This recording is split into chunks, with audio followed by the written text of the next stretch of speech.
Hi there, I'm Robin from Utopian Labs, and today I'm going to walk you through our API. As you might know, Utopian Labs makes AI agents for sales, so that might be sales teams or sales products, and the API is a really powerful way of using our agents.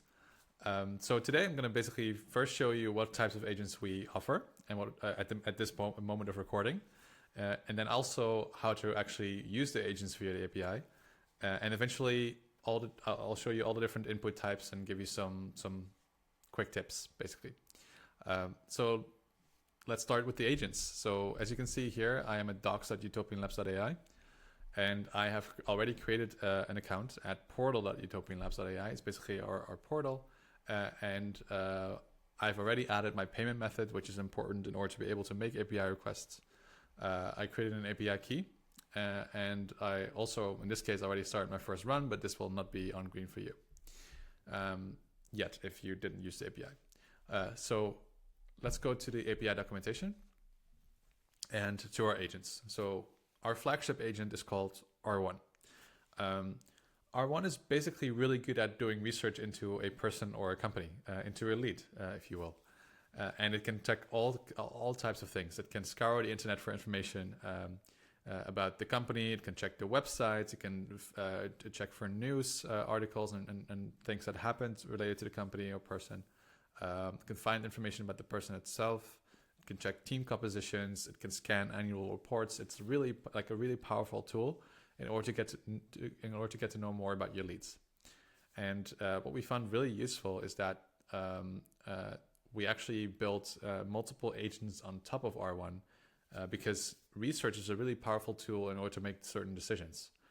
So, for example, we have R1 Qualification here, which is an agent that can qualify a lead. So basically say whether a lead is worth your time or not based on research that it does, right?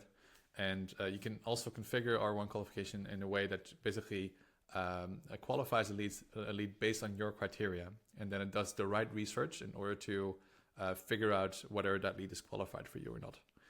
So the agent will not do the same thing in every scenario. It will, based on like your criteria for qualification, based on your company, and also based on the lead and what is finding on the lead, it will do different things. Kind of like a human researcher working for you, right? So R1 Qualification does qualification. Then timing, the R1 timing agent is basically can check whether, even if a lead is qualified, is right now the right time to reach out, which is a really useful thing to know as well, I would say. Classification is really useful if you have a lead and you basically want to automatically categorize or classify leads into different buckets, if you will. Maybe one sales rep takes care of a different kind of leads than another. Or maybe you have an automated flow set up and you basically want to branch off a lead into either one flow or another. As an example, R1 Qualification can, for example, classify whether a company is a SaaS company or an agency, or to what salesperson you need to assign the leads, or anything you can imagine. Also based on research again, right?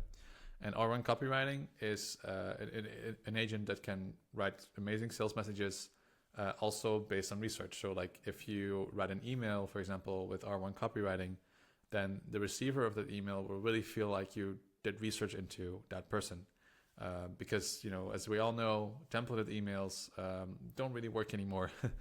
And really writing, taking the extra effort in order to show that you did research into a person can boost your results a lot. So these are the agents. Let's take a look at R1 first and how we can make a request there. And then I'm also going to show R1 Qualification to show you two different things. So R1. And of course, before you do this, make an API key, right? But R1, the R1 research basically works with this endpoint here. So you have a post endpoint, which you basically make to Utopian Labs API.utopianlabs.ai/v1/agents/runs, and what will return is not the result yet of the agent, but it will actually return an ID. And this ID is something that you can then use for the next API request, because you can basically then get the result of the run. Why we do this is because it's possible that the agent actually takes a bit of time to resolve and to get the result. Usually, I would say between 3 and 5 minutes that it takes in order to get the full research conclusion, and also if you do, for example, qualification, to then decide on whether it's a qualified lead or not. So that's why we return an ID instead of doing like a long-running API request, so that you can yourself decide whether you, for example, poll for the result and how often you do that, and etc. So in this case, we are looking at the R1 documentation. So we have 2 different options for agent that we pass in. So we have R1 and R1 Lite. R1 Lite actually has less resources available than R1. R1 has like a lot more variety in like the sources that it can check out, but it's also a bit more expensive. So it's more powerful and more expensive at the same time. Because we have that extra budget, we can also check more sources for you. So for example, R1 Lite can already like just obviously scan the website of the company. It can figure out some information, personal information about the person. So for example, where you work and what you do, and if there's any news article or podcast about you online, it will be able to find that as well. Basically the basics: find company news, a few like really powerful but lightweight tools in order to do research on a certain lead. And R1 can do all of that and also more. It can, for example, do research into the team composition of the company, and also like how that team changed over time. It can scan annual reports, for example, and ask questions about that, like read the entire annual reports. It can do a whole lot more than R1 Lite can, in order to figure out an answer to a question, or to qualify your leads, or to classify your leads, or do the copywriting. So I'd say if you need basic research and just like nothing too crazy, just some basic information about the company, about like recent things that happened with the company or the person, then R1 Lite is a good bet. Otherwise, R1 can do anything, almost anything you can imagine, honestly. Then we also need, like, this is one of the required parameters, and the second one is the lead. So the lead is the company and or person that we're researching. And as you can see here, the lead consists of both the company and the person is optional. And within the company, I will show you that a bit when we go into the types. The website is required, and then optionally you can add a name and even a description if you want to. The person, you need to pass in the full name if you want to add the person. You can add other things as well, like the job title, LinkedIn URL, email, in order to give R1 more of a kind of a head start and more of an idea of who this person is. Okay, so that these are the required attributes. Like even with this, just that, you can make an API call. And based on the API key, actually, because you create an account in the Utopian Labs portal, based on the API key, it actually knows who is making that request. And so it also knows on behalf of what company it needs to make this, it needs to perform this research. Because here in the Utopian Labs portal, as you can see, I just have the Utopian Labs organization, but I can also create a new organization. And I can, for example, say, I don't know, that I am SpaceX, and that's SpaceX.com is my website, and then it's going to research SpaceX, and it's going to come up, or you basically, either it's going to come up with something, or you enter yourself a company description. And then if you say it looks good, you basically created your new company. That information is going to get based on your API key. And optionally, though, you can pass in a user, which basically looks the exact same way as a lead. So you can add a website, a company name, but also the person itself, and also especially a company description, which is really important in case of the user. So that's that, but it's optional because otherwise it just takes it from your API key. Then the maximum research steps. So a research step is basically like one source that R1 checks in order to fulfill the research, in order to kind of make the research report for you. And it can basically do multiple steps after one another in order to gather enough information. Now, if you want to make sure that you don't spend more than a certain amount of money on a lead or on researching someone or a company, then you can add max research steps. By default, this is already 5, so it will either way not go higher than 5 at this time of recording. This number might change in the future, so just check this number. But you can add it, for example, 3 or 2, whatever you want, a lower amount if you're willing to sacrifice some quality for cheaper research. So that's a handy one to know. Context is basically anything that the research agent needs to know in order to perform the research. You can basically see it as a system prompt, right? So you can for example say like, hey, I'm going to this conference and this person I'm actually meeting, so I want to know as much fun facts as possible about this person to impress them, or something like that. Or you can say, you can also just say, I want to answer the question of like how many teammates in the engineering team there are at this company. That's also possible. And then it just will do the research based on the context. But this is an optional one because by default, R1 will just check, okay, based on our company, right? The company that's researching on behalf of, what can we do for the lead? That's kind of the default context.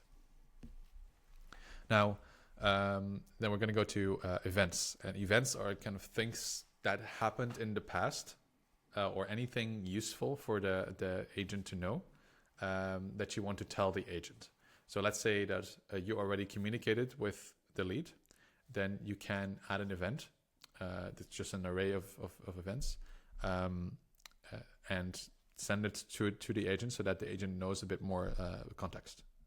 And this especially is useful for example, the copywriting agent, which we'll get into in a bit. But if you go into the event type, it's basically, it only has one required property, and that's the description. So it's an object, right? Like an array of objects, and within that object, there can be a description and a timestamp. Both of them are handy because when you add the timestamp, it knows like how long ago this specific event happened. But if you already know some stuff about the lead, you can already put that in. So you can already say, for example, that they signed up for a free trial, or that they just raised a round, or a Series A round, for example. But also that you just sent an email to them, or that you already called them and you discussed something, and that you, and based on that, it will actually like do different things. So that is events. Metadata is anything that you want to get back from or that you kind of want to store inside the agent run. So let's say, I don't know, you have a certain ID of a contact or a lead that you want to associate this agent run with. You can just add it to the metadata, and when you get the run back, you will also still have that data in there. Callback URL is a really nice one because let's say you don't want to do polling like every couple seconds to see whether the request is done. You can also just add a URL so that the agent can just make a post request to that URL and send you the data there. And it would send you the same data in a post request as you would get here in this get run. So that's useful to know as well. Use memory is basically a feature that is handy if you're doing multiple agent runs in a row. Because all of our agents need some context in order to do the ultimate thing, for example, qualification or classification or copywriting, they likely all need to do research into the leads that you give the task for. So if you have, for example, first a qualification run and afterwards a copywriting run, if these two were kind of siloed without talking to each other, they would both start doing the same research. If you turn on memory, so use memory is true, it will reuse the research from the first agent in the second one. And it will only start doing some extra research if the first one didn't find what the second one is looking for, right? So that will save money if you do like a multi-agent flow. and it just returns the ID as you can see.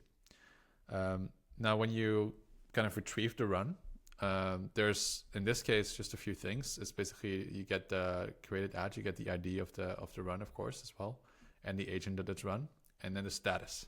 So the status can be multiple things. It can be completed, which is when it's done, right? But it can be queued and running as well. And if it's failed, it will also show you an error message if it failed.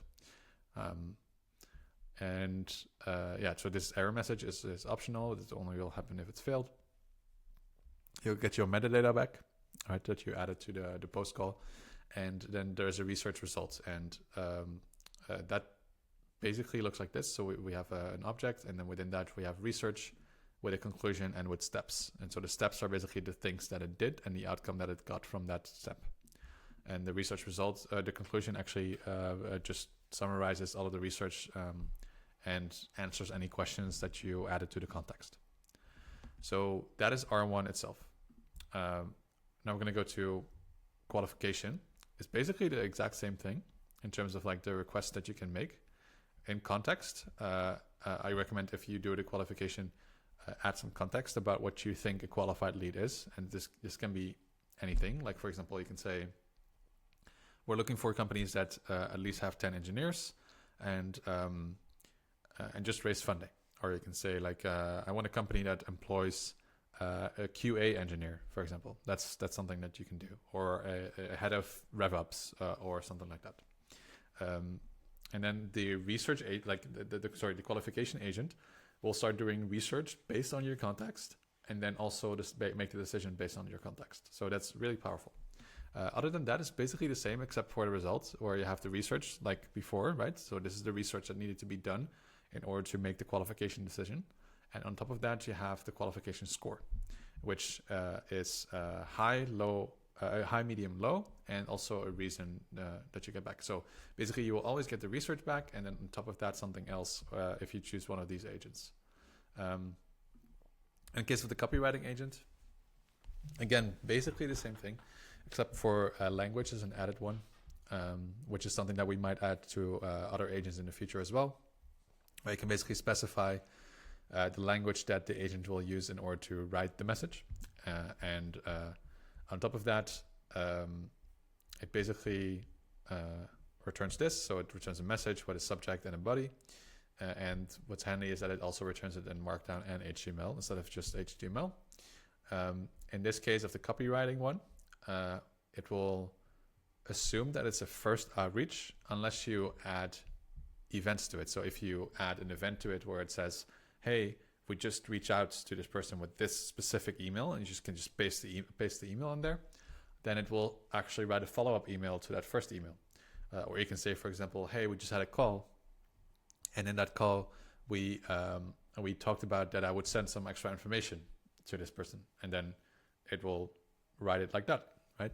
So for the copywriting agent, I recommend looking into the events one. Again, context is also important. So if there's any context that the agent needs to know, obviously give that to it.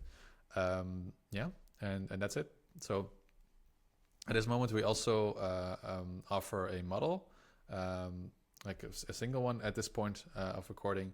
It's reply intent. So that's basically if you want to categorize the reply that you're getting back from a lead into multiple categories. So like if it's bounced or out of office, or maybe the lead is interested or wants to meet, right?